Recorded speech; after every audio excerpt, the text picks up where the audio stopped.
Hey, what's up, everyone? Welcome to the Flying Fluffy Hockey review of last night's embarrassment against the Canadians. Yeah, that the news just broke about 45 minutes ago. Stephon Diggs is going to the Houston Texans.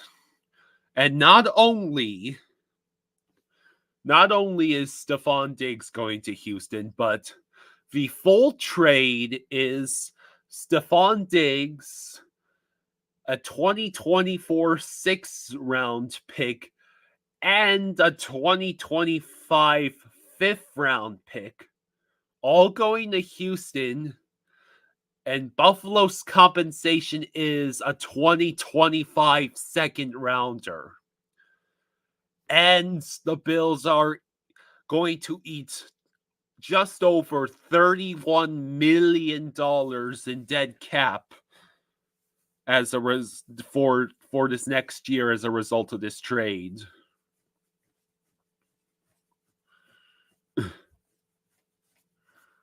Hello, Trey. How is everyone doing?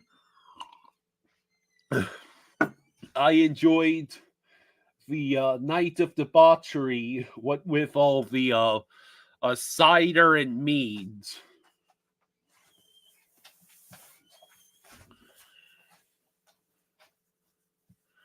So I am looking forward to the playoffs. The playoffs can't come quickly enough.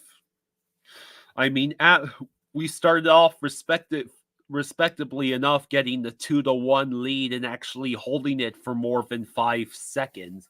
And then as soon as the Canadians scored that second goal, it all fell apart.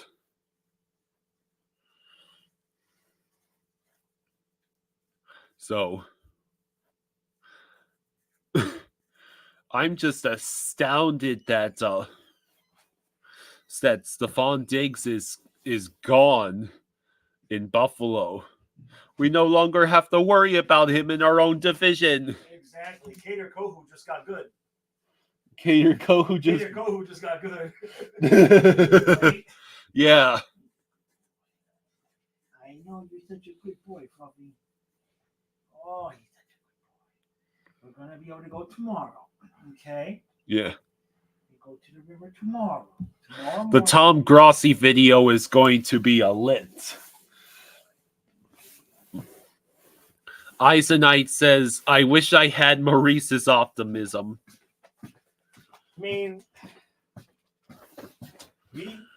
Quote, I know why we're playing this way. Yeah.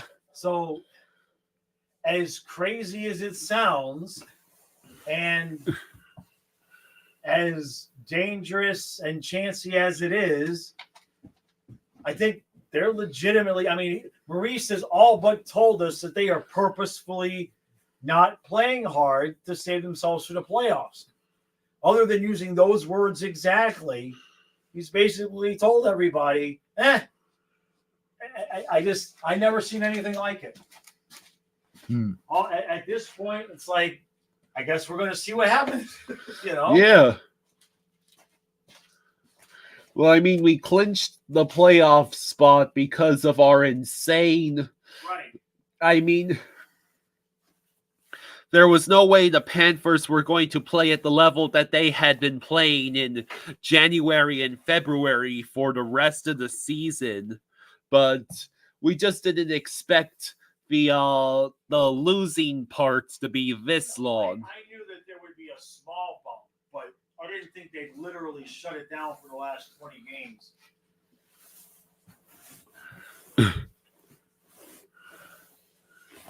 Yeah, Bulvar says if the Dolphins don't win the division and the playoff game after the Bills trade Diggs, then just clean house.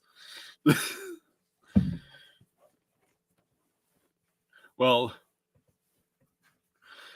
the only problem is The Dolphins have been forced into a defensive rebuild.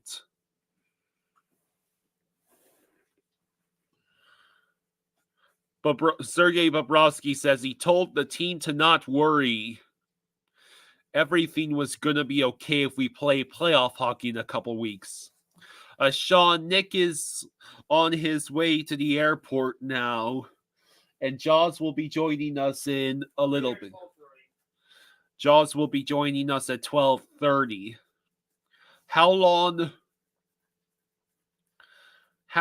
before the Marlins win a game? Maybe though. I'm pretty sure the Panthers will win a game before the Marlins do. In fact, I think they already did. So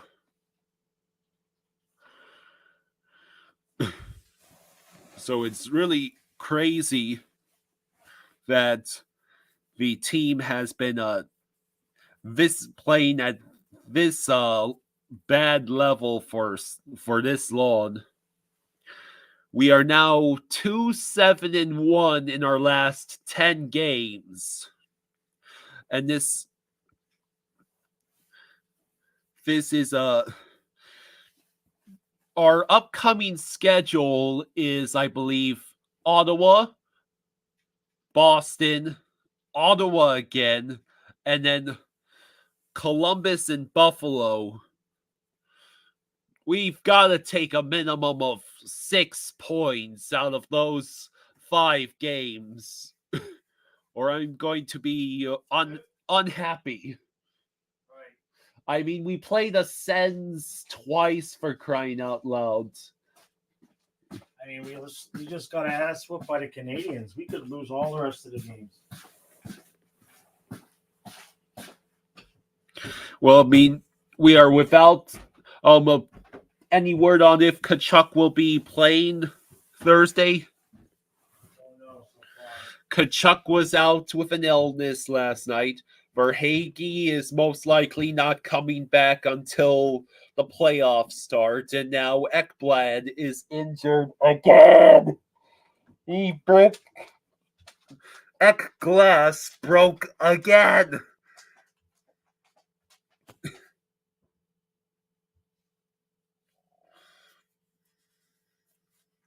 Yeah. If the Panthers lose against Columbus, that's DEFCON 1.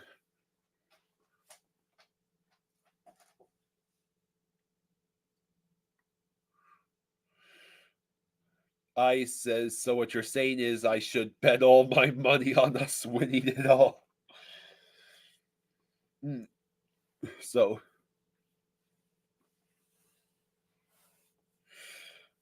Metallic Coaster believes we either go 3-2-1 or 2-3-1 in our last 6. Yeah, that sounds about right.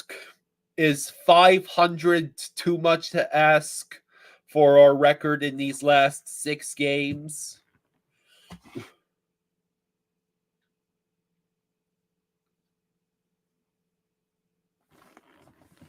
So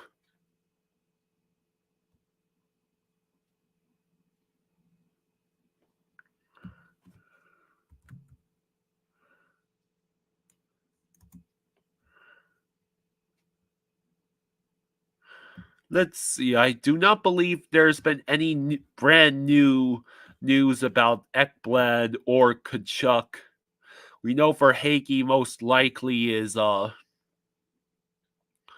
Tkachuk is Verhaeghe is most likely not back until the playoffs.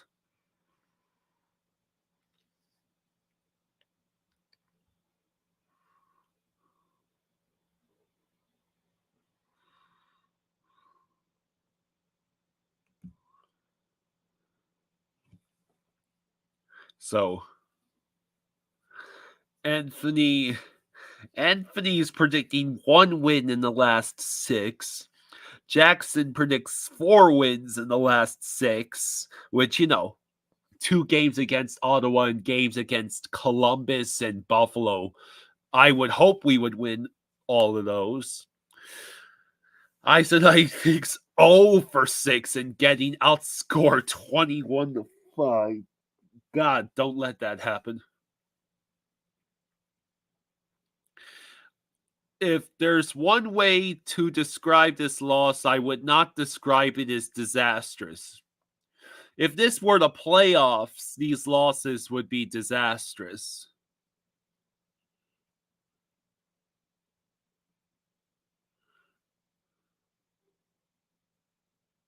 Paul says, I'm hoping that Ekblad, Kulikov, OEL, and any underperforming defender is not on the team next year. Our defense needs an overhaul. The thing is, our defense was playing incredible up until like March 12th. Colin says, at this point, I'm more annoyed. I'm more annoyed than considered, to be honest. Concerned. Oh, wait. Constantine says, I'm not worried, but definitely concerned of our mojo. Yeah, I mean,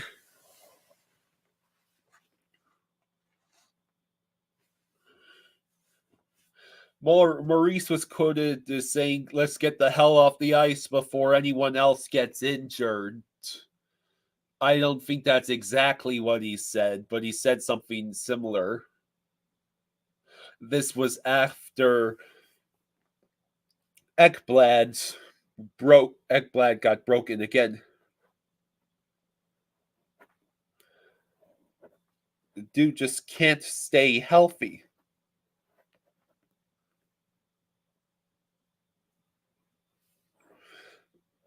That makes more sense, Colin. So it's going to be probably a very long and agonizing 6-game stretch. If we play like this, we just have to hope that the Panthers can indeed turn it on like a light switch when the playoffs start.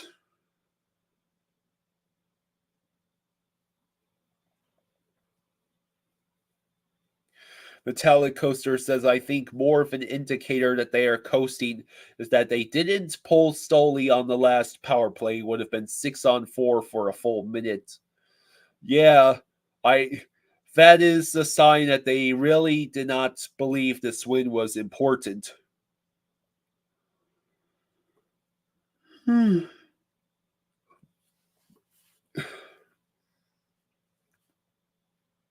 So,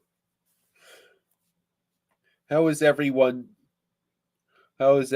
doing? Yeah, we've shown we can turn it on for 20 minutes after having 40 abysmal minutes prior.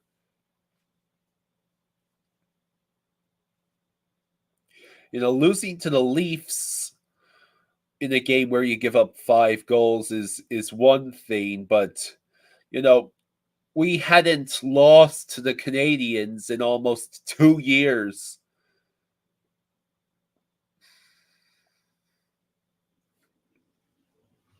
So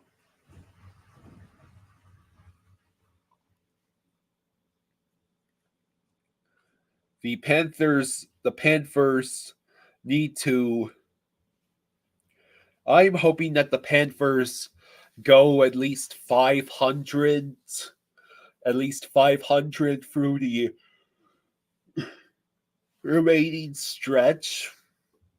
I want the Panthers to hang on to the second seed in the Atlantic, so at least we have hope. We are guaranteed home ice advantage for 2 of our series.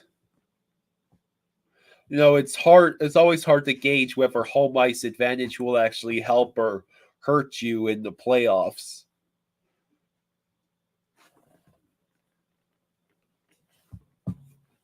let me take a look at the current NHL standings just to see how we are all doing.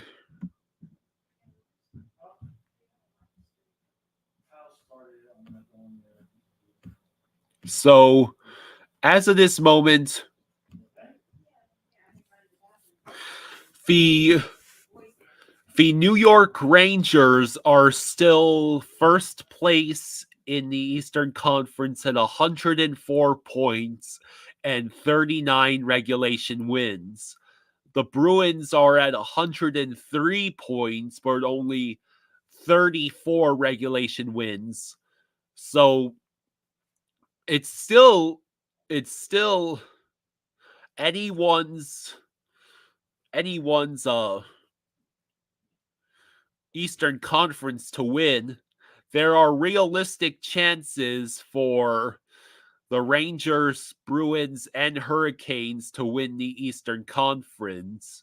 The Panthers have kind of a where it's still technically possible, but it would require a the Rangers, Hurricanes, and Bruins to basically not win any more games.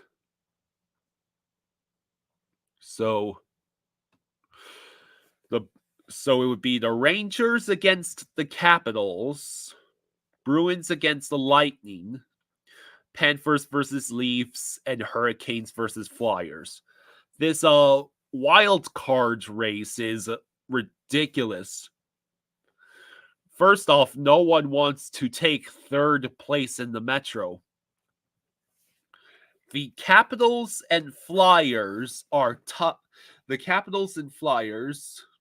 The Flyers have 83 points and 28 regulation wins. The Capitals have 82 points and 28 regulation wins. So the so I wonder what their head-to-head record is, because that's the second tiebreaker. In any event, the Flyers and Capitals are in a dogfight now for third place in the Metro. The Capitals currently hold the second wild card spot with 82 points. The Red Wings have 82 points as well, but only 26 regulation wins. The Isles are right behind them with 81 points and 24 regulation wins. And the freaking Penguins have 79 points and 29 regulation wins. So you're talking about at least 4 teams, all with a realistic shot of getting that second wild card spot.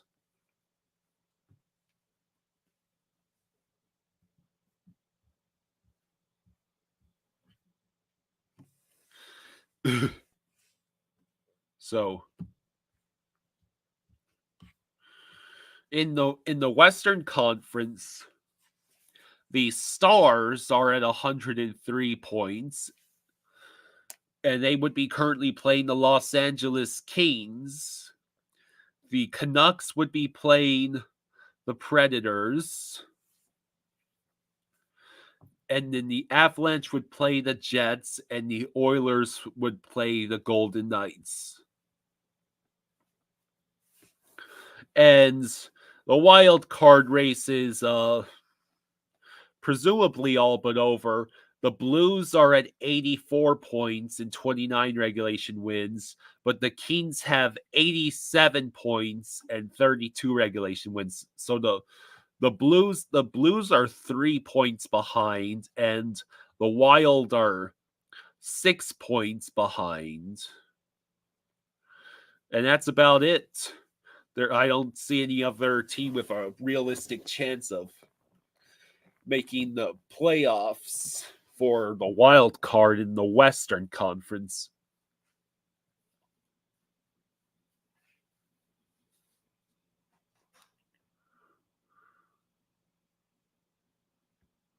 So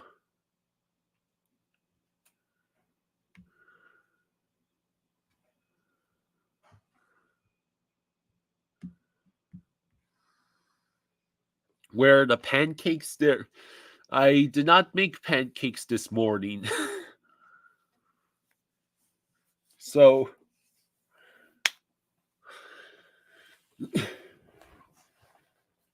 yeah, the Panthers already clinched the playoff spot, and at this rate, we're just waiting for the playoffs. Our first round opponent is all but guaranteed to be either the Leafs or the Lightning.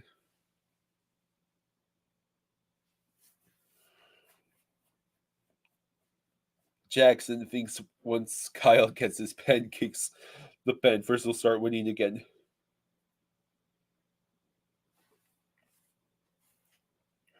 So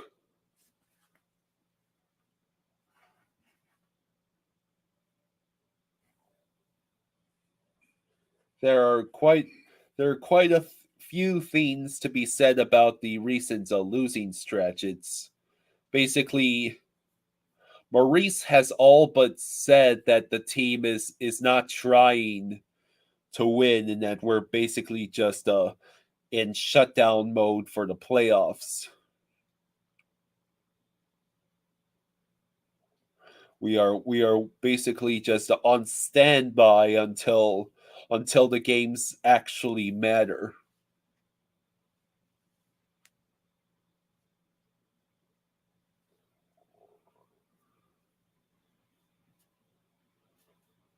So, what do we believe? What do we believe? Do we believe that the Panthers can simply turn it back on? Will the injuries bite us? I doubt that Maurice told Kulikov to make that horrible pass on purpose.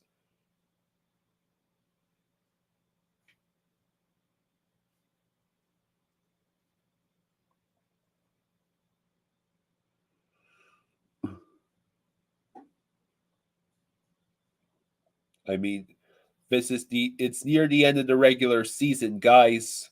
Guys will get injured. Verhaeghe should be back. Verhaeghe should be back for the playoffs. Having Ekblad get injured again sucks. And Kachuk apparently had an illness.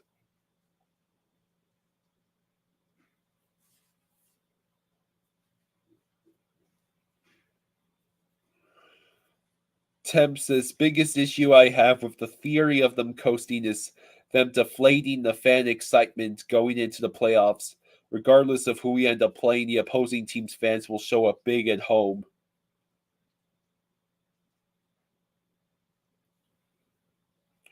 Brian says, apparently Paul Maurice is not giving anything for our potential round one opponents to pre-scout, which is kind of whack. Is that an actual quote, Brian?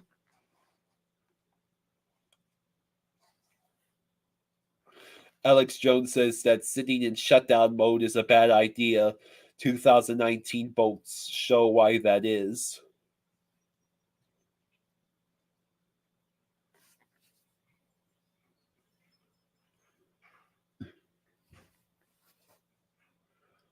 Yeah, well,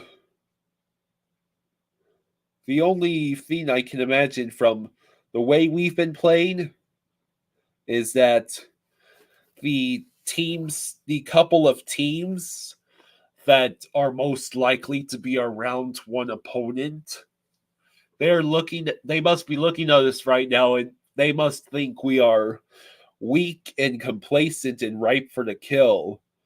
The only problem with their reasoning is that apparently Maurice is playing the long game. Either Maurice is going to look like a genius or he's going to look like a complete idiot.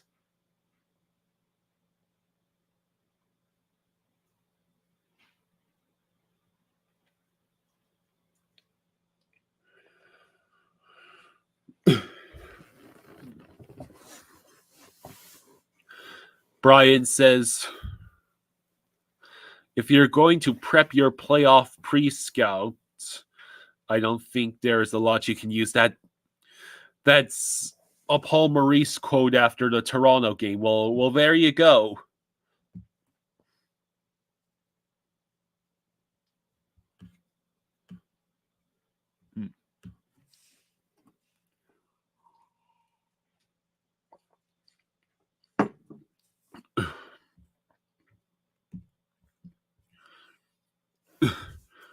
The line between genius and idiot is so blurry. Yeah. Mike McDaniel knows better than anyone.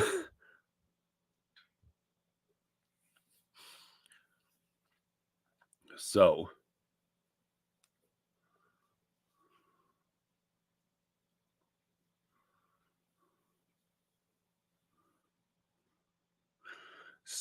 just looking at the last 10 games,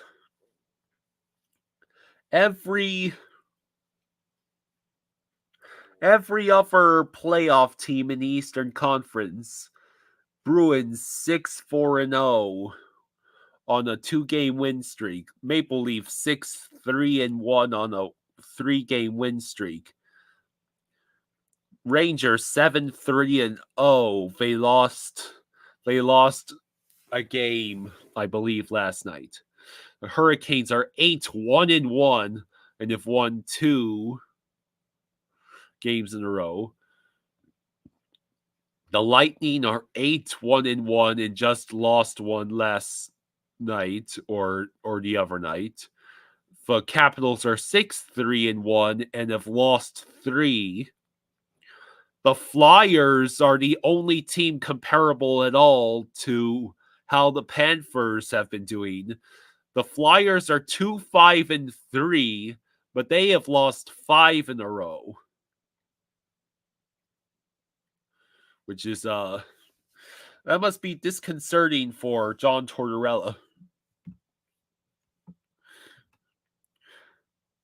Sunswine says Maurice is cooking. Jackson says this slump will not carry over to the playoffs. I hope you're right. Hello, Raven.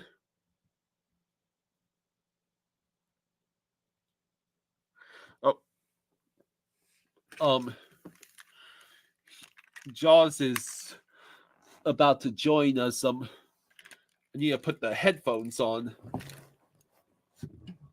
Where's the plug for the headphones? Hang on a second.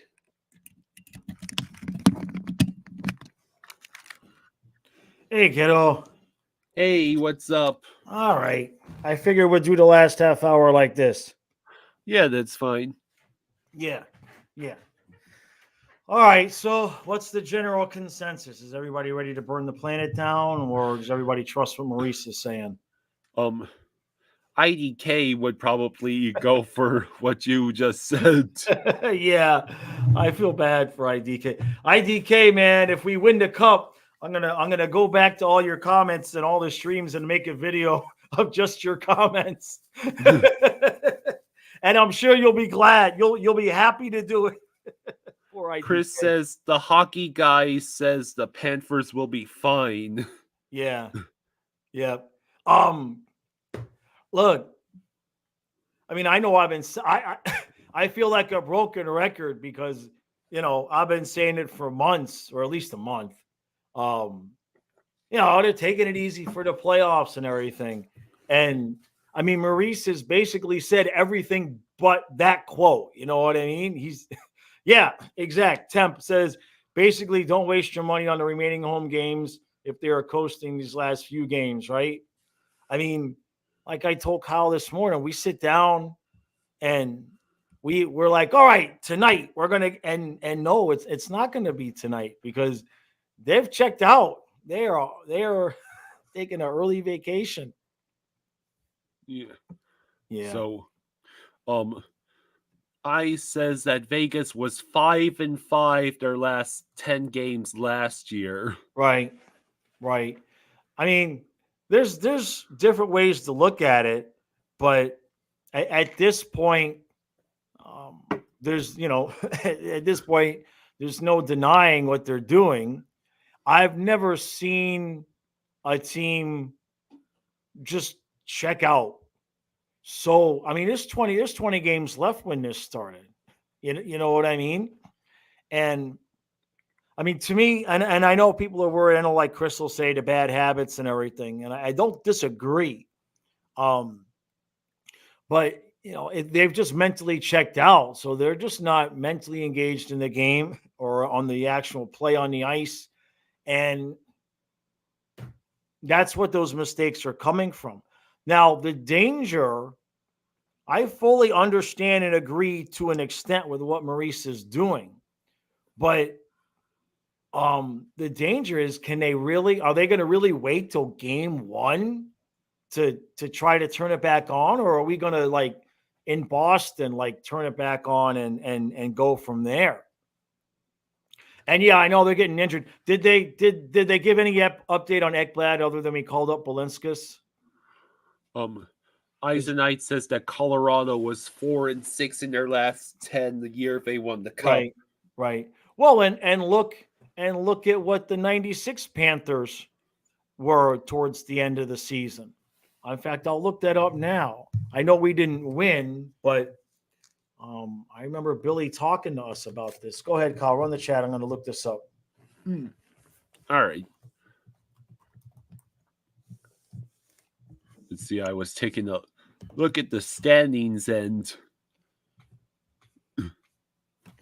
I was talking about how almost every other team in the playoff picture in the Eastern Conference has been on a tear. Bruins in the last 10, 6-4-0. Maple Leafs 6-3-1. Those teams have had 2 and 3 game win streaks respectively. Yep. The Rangers are 7-3-0 in their last 10. The Hurricanes are 8-1-1 in their last 10.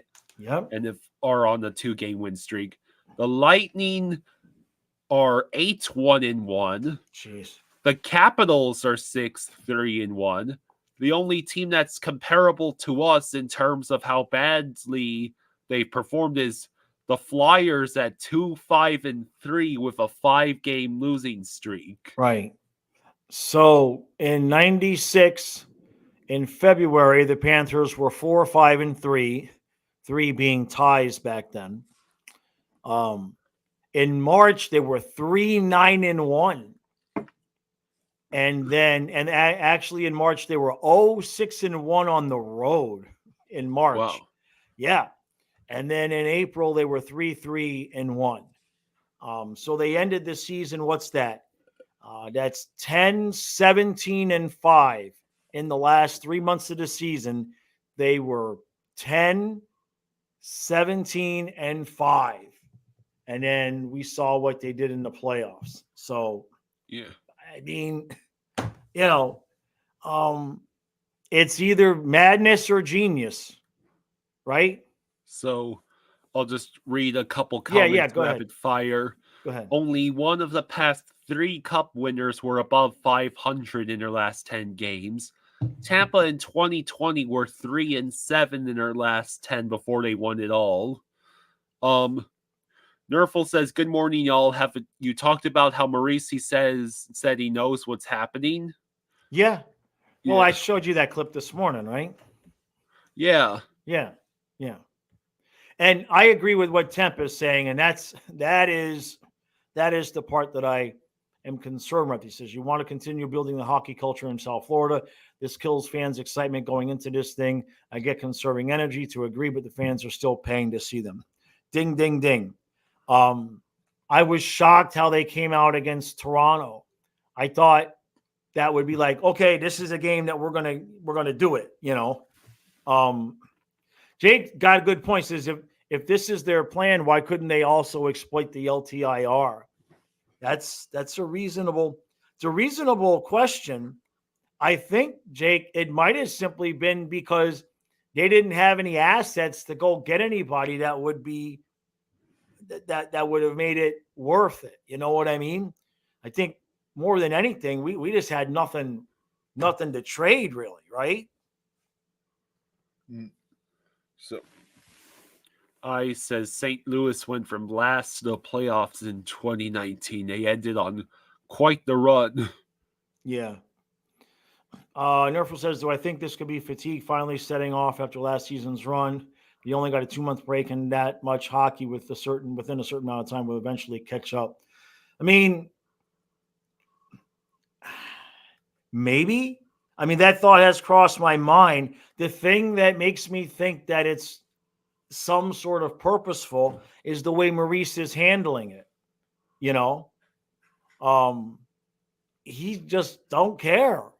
I mean, that might be a bit harsh to say he doesn't care, but I mean, he is legitimately. You see it every night in the post game. He's not even a little bit worried. I'm not worried. That's what he says. You know,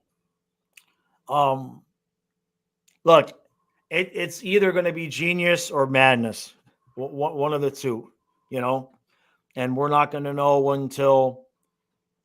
I mean, it's pretty much almost a lock at this point. It's pretty close to a lock that we're going to play Toronto and or Tampa, one of those two. There's got to be like a 95% chance it's those two. I don't even know if it could be anybody else at this point because I don't think we can get the one.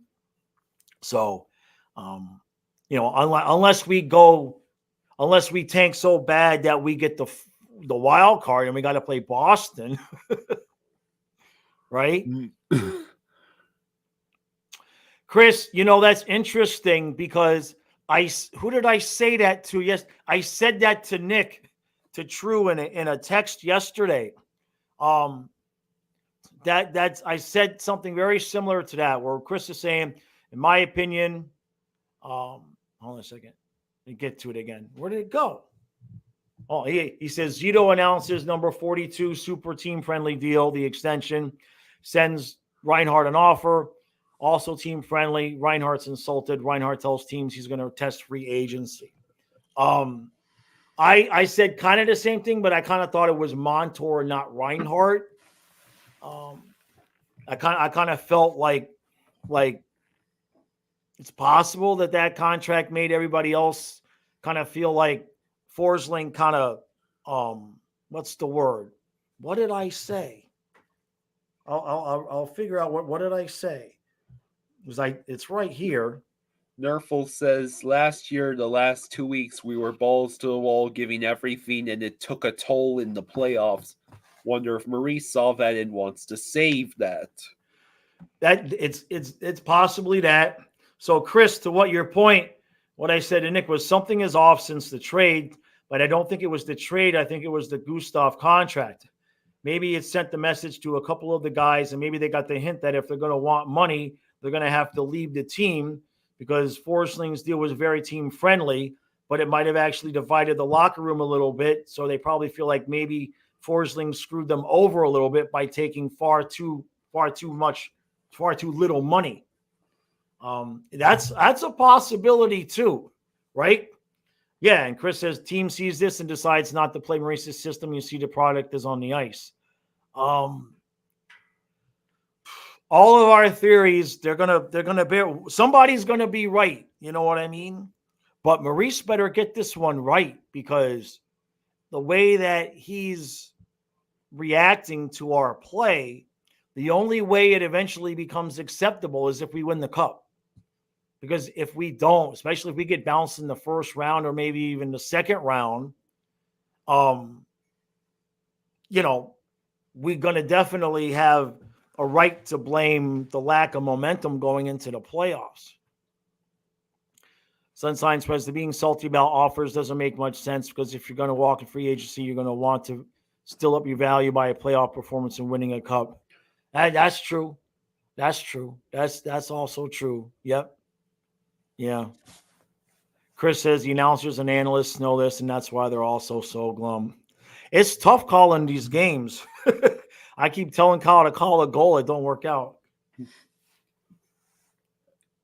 So, go ahead, Kyle.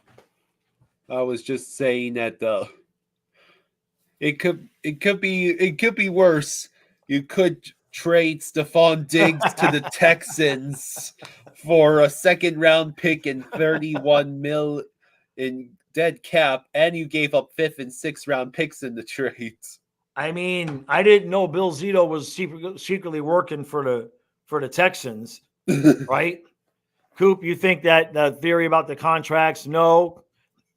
Yeah, I mean, look, we're all just guessing at this point, right? When Maurice said yesterday, I know why we're playing like this. I mean, a lot of times after the season, we find out some of the behind the scenes stuff. And I just wonder if after this is all over, if we're going to find out, basically that, yeah, we talked about it and we said no more blocking shots, no more getting physical, save your body for the playoffs. I've never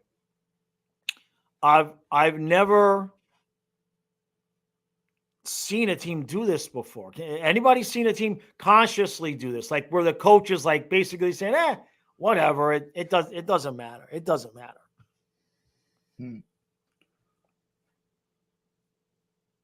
So, Colby, yeah. That was crazy, right? that was crazy. We had a little fun with the comments over on the men's support channel. Somebody, I had a dog short over there, and it was Fluffy at the river, and he's sitting there chewing his stick, and then he gets up and walks away, and some lady leaves a comment that I should be arrested because I'm leaving the dog tied up in the wilderness and leaving him there. I got to show you to it. I got to show it to you, Kyle. It's absurd. That's a good question, IDK. Why has Ekblad been so much more physical lately? I don't know. I mean, I get that. I mean, maybe he is trying to spur the team to have a little bit more fire, like Maurice said. But the stupidity now of him getting hurt while basically wrestling with the guy, that we don't need you to do that, Ekblad. I mean, it's fun to watch you get angry and upset and all of that. I says he's trying to raise his free agent value.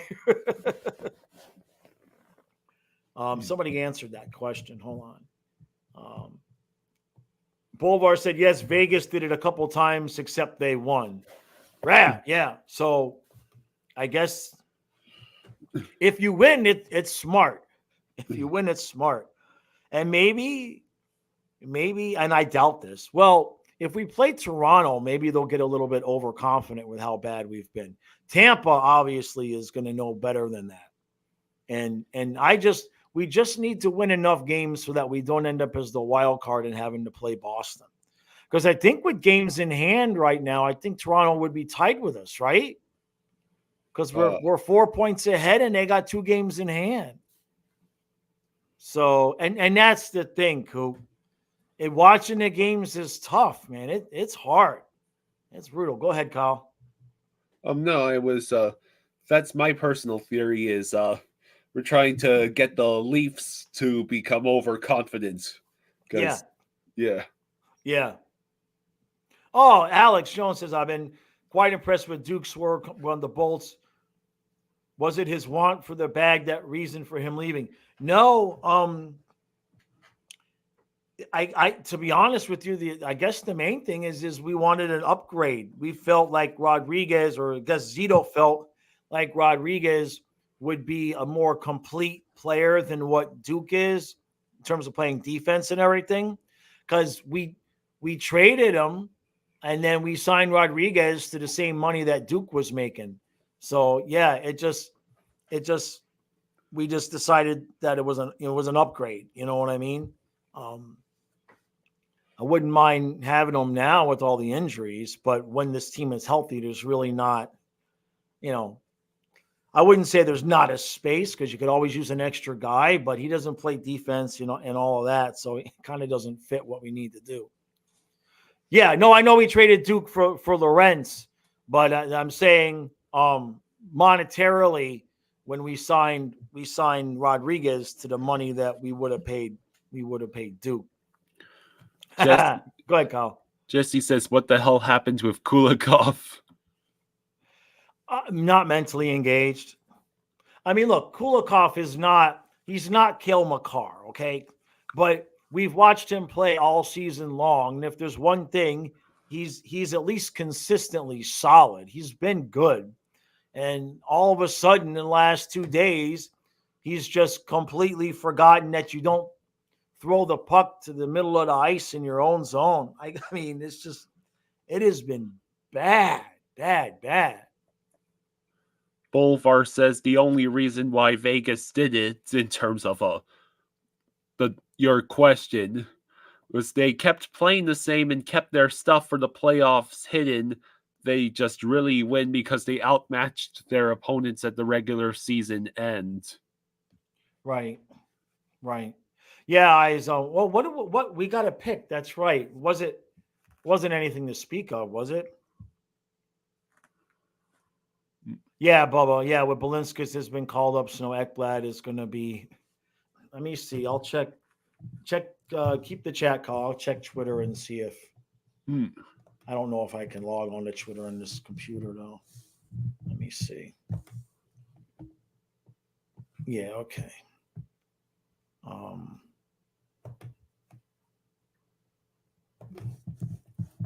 You got the chat call? Yeah. Okay. Sunswine says it sucks seeing Duke with Tampa, but glad he's back in Florida. His paycheck in California was probably $4 after taxes. Yeah. Yeah, I mean, I don't think there's anything here. I'm just getting. Let me see if there's anything new. Nerful says the good thing about playing Ottawa is that those games always get chippy. The last few games have been soft, so maybe they get back to their game. Yeah, nothing new about Ekblad. So. As we got a 2025 fifth round pick in the Duke trade. Okay, all right. Well, that's not completely nothing, right? Yeah. Nerful, I agree what you're saying. That might help him get back into the groove thing. If I'm going to assume Chucky will be healthy, unless he's going to pull a Bob and just be sick for the rest of the season. Maybe they want him to be sick so that nobody on Ottawa takes a run at him, right? Yeah, exactly, Oz. We'll package that pick in the future. Yeah, Bubba, we ended up at the end. We had like 175 people by the end. It was this damn frustrating because if we had that kind of a crowd on a night where the game was crap, we probably would have got over 200 if the game was good. I think it was one of the Ottawa games. We had a lot of people. I think one of the games we got over 200. But usually it takes a really good game to get that. Yeah, exactly. Sunswine says Ottawa's going to do everything in their power to physically destroy us before the playoffs. Nerful says, I'd like to see Barnfoot get another game. He didn't play much to one game, but I thought he was solid, but I'd also might take a long time to learn the system. Yeah. Well, you're going to probably get, I guess if we called up Balinskis, how about Balinskis Barnfoot if Ekblad's out? And you let Kulikov have a seat. We'll let Kulikov take a seat for just a couple of days. You know, I agree. Let this guy Barnfoot get in a few extra games. I still would have liked a veteran guy as an option, but it is what it is at this point. And just hopefully Ekblad didn't do anything overly stupid, you know. I rewatched it. I couldn't see anything. Although I think somebody on the stream last night said they thought it might have been his foot. So I don't know if his foot got caught underneath him when he wrestled the guy to the ground.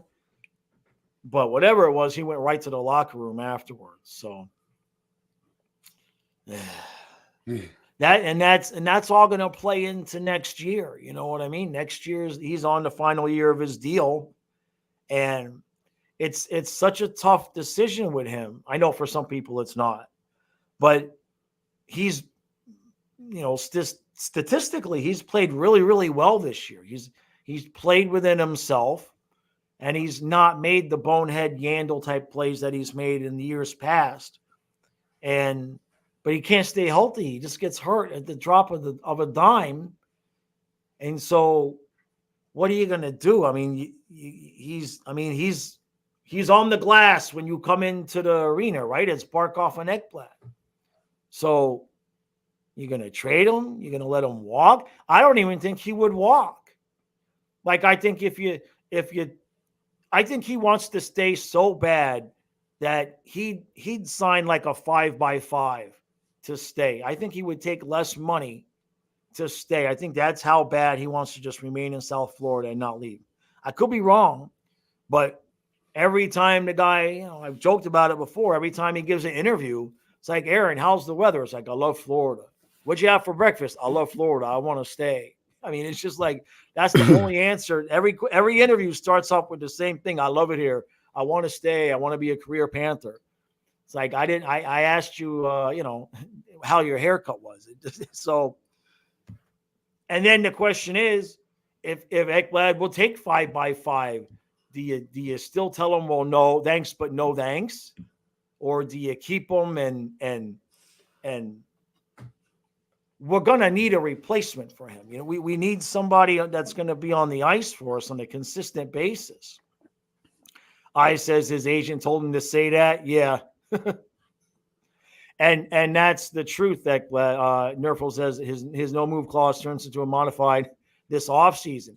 So basically, yeah, the power is more in Zito's hands now, and that's going to be a tough one. That is going to be a tough situation.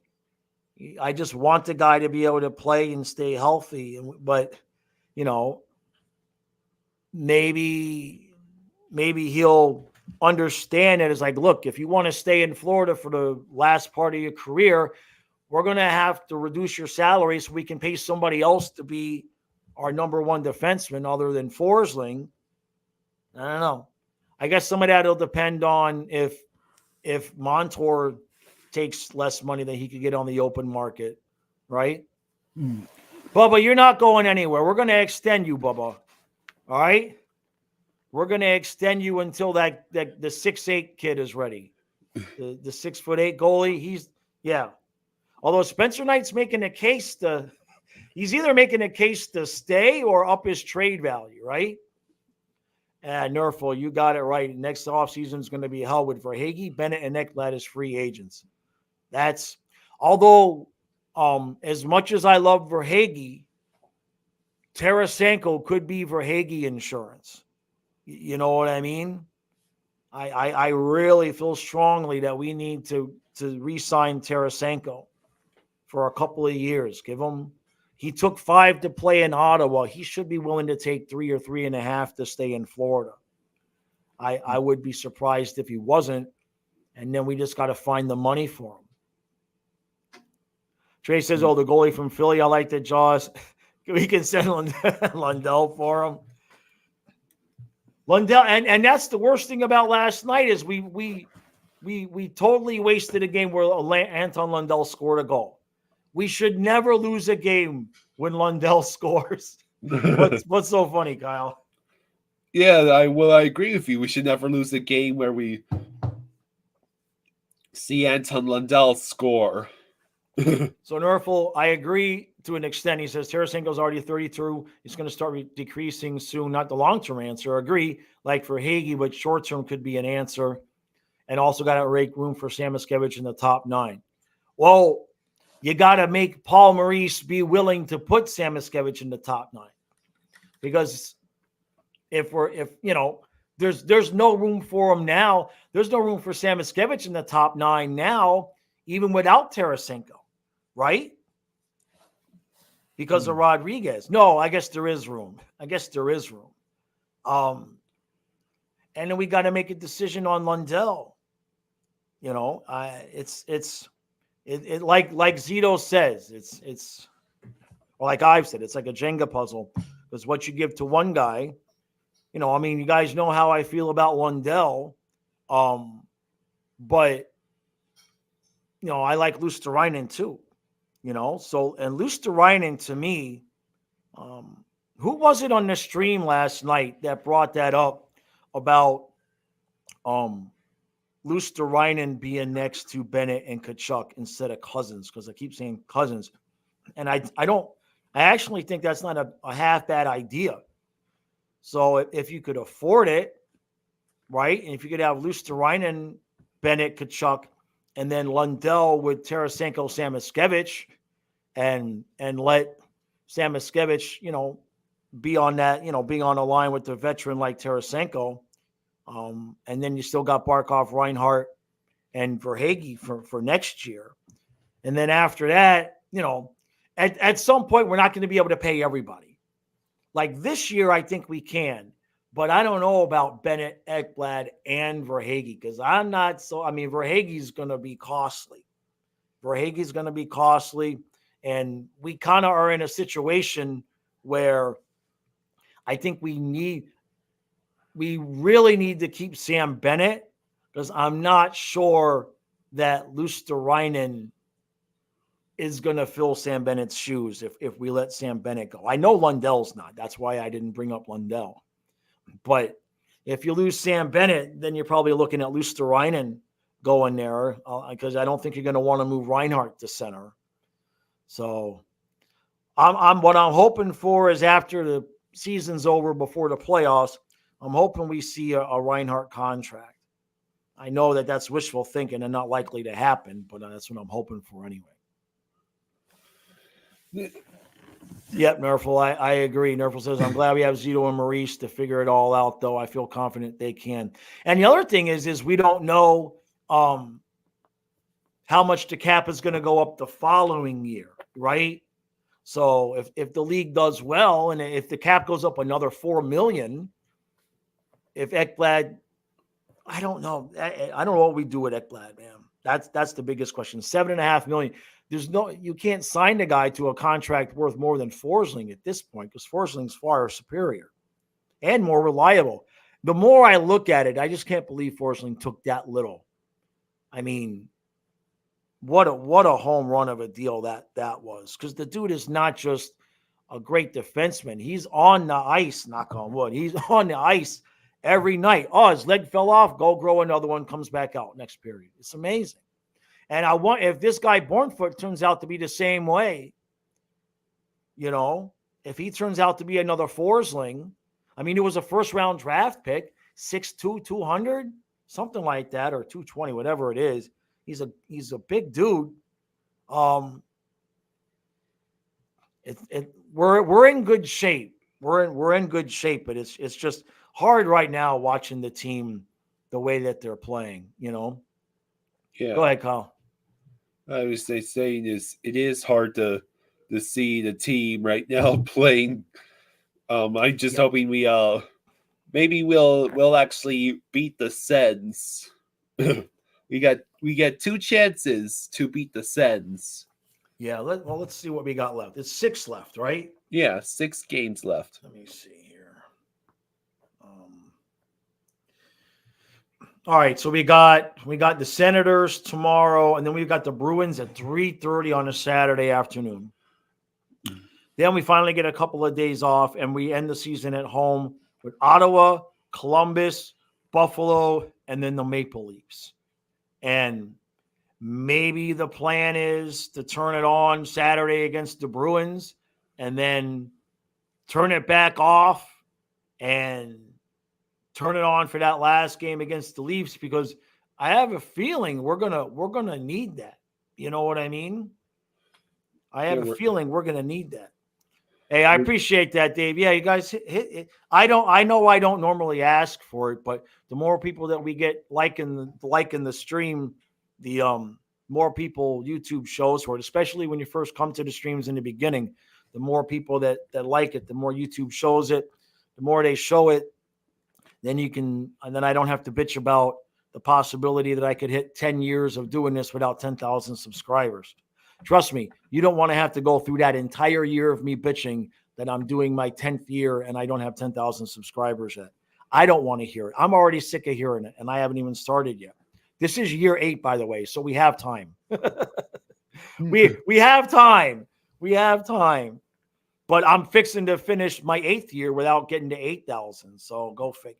So Sunswine says, remember when we would kick Tampa's ass in the last regular season games, but then they flipped the script in the playoffs? Yep. I remember that, especially the year that we took them to 6. Like there was a couple, we played them like twice towards the end of the season. I think that was it. And we whooped their ass. And we were like, yeah, we got Vasilevsky's number. Yeah. Hey, thank you, Eyes. Thank you, buddy. Thank you, Eyes. Nerville says, hot take, but I don't think if we fell to third it'd be that bad. Last year in the playoffs, they seemed almost like starting on the road better, and we played better on the road than at home.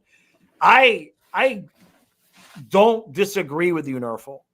And in fact, it would be if it worked out. This is all if it worked out.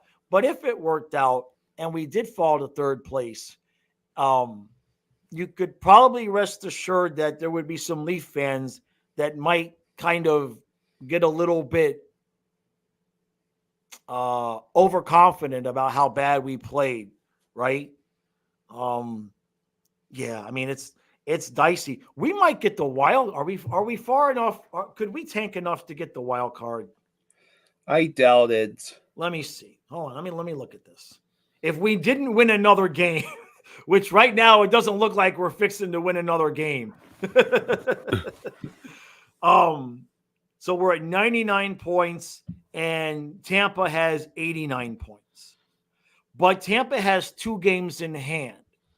So that would be 93. So they would still be 6 points behind us. But if we don't win another game, and Tampa, I mean, if Tampa goes 8-2 and we go 2-8 or whatever it is, I mean, let me see. Look at Tampa's schedule. They play the Maple Leafs tonight. Then they've got the Canadiens, Penguins, Jackets, Senators, Capitals, Sabres, and they end the season with the Leafs. If Tampa keeps playing well, keeps playing well, we might need to win that game, that last game of the year against the Leafs that we have. I mean, we might need to win that game unless we find a way to start winning some of our own games. I mean, I know that sounds crazy, but you know, if they win their games in hand, they're 6 points out with 6 left, right? And I mean, we got to win a couple of games. It's getting bad already, you know. Well, David said something here. He says, I'm a Leaf fans. I need you guys here. What's a little trolling between friends? Absolutely. Absolutely. We didn't have any issues last year at all with anybody until the last few games of the Eastern Conference Finals, when there were some fans that I was told were Leaf fans from Reddit. I don't have proof about that. But I was told there was a group of Leaf fans on Reddit, and what they were doing is they were creating fake accounts and leaving a bunch of highly, highly racist comments. It got crazy for a couple of games. And then I threatened to call the police and find out who they were, and they magically stopped. So, So that but up to that point, we hadn't had any real issues. Everything was pretty cool. So Bubba says we're never winning again. So, all right. I think Kyle's ready. I'm ready. Yeah, we're gonna move on here. Having Nick last night was fun. That's Dave says my guy kicked you for no reason. Yeah. You talking about last night? Talking about last year? Because yeah, MJ, everybody loves MJ. I love MJ. I have a good relationship with him. He's a big supporter of the channel. He gets a little trigger happy sometimes, but that's okay. As long as he's not banning anybody. Even I've accidentally put people in timeout before because I didn't understand the situation. It got a little hectic. Yeah, last year, there were some games where it got a little bit hectic. I don't see it here on StreamYard. So, like, if MJ puts somebody in timeout, I don't get a notification. Like I don't see it here on StreamYard, so I depend on you guys to tell me. And we've talked about it, and we all make mistakes.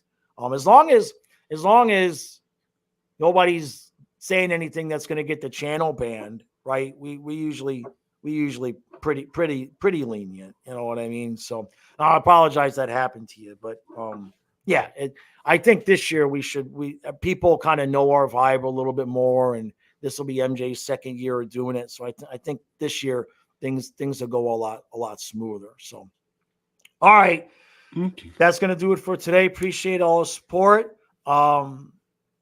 Tomorrow we'll be back doing our normal thing. And Kyle, I think that last night was really the only way to watch the rest of these games in the regular season, which is partially or more than partially inebriated.